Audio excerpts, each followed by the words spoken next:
I say thank you to the Hollywood Foreign Press for bestowing this prestigious honor on me. Pay your taxes. Mind your business. And keep Will Smith's wife's name mouth!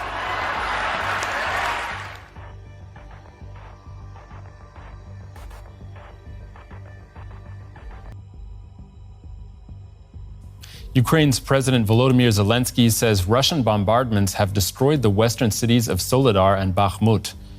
Separately, the German Foreign Minister Annalena Baerbock made a surprise visit to Kharkiv in northeastern Ukraine.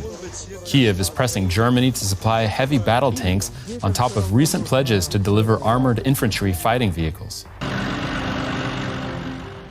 With Leopard 2 tanks finally making it to Ukraine, Russia will be surrounded by the Western main battle tanks in its neighborhood.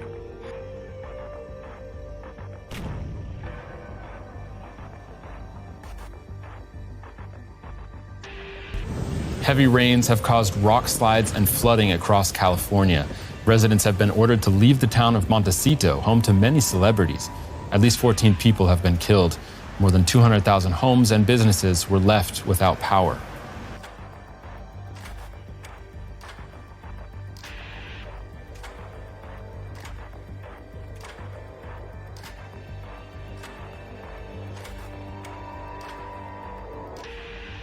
The country is currently lagging behind its own climate targets, yet it wants to further expand one of the 3 coal fields in western Germany. That means that the village of Lützerath is to make way for the lignite excavators and be demolished. For years, climate activists and local residents have been protesting to save the village and to leave the climate-damaging coal in the ground.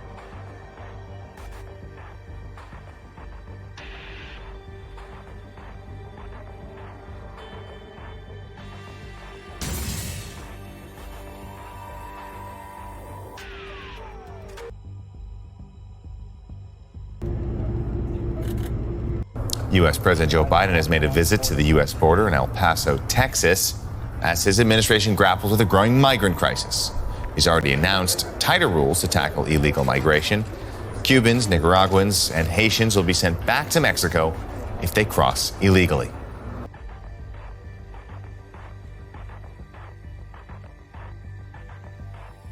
Thousands of supporters of Brazil's far-right former president, Jair Bolsonaro, have stormed the country's Congress, presidential palace, and Supreme Court in Brasilia. They refused to accept October's election. Their protests started after last week's inauguration of his successor, Luiz Inácio Lula da Silva. Bolsonaro issued a statement condemning the violence.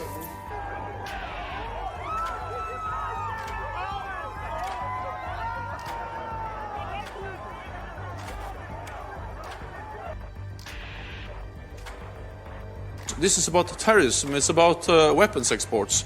And we have to understand and remember that no other NATO ally has suffered more terrorist attacks than Turkey. Sweden's Prime Minister Ulf Kristersson says that Stockholm cannot accept all of Turkey's demands in its bid to join NATO. Both Sweden and Finland applied to join the Western Military Alliance after Russia invaded Ukraine. Turkey, a NATO member, has so far refused to ratify their applications until it meets demands, such as opposing Kurdish militant groups.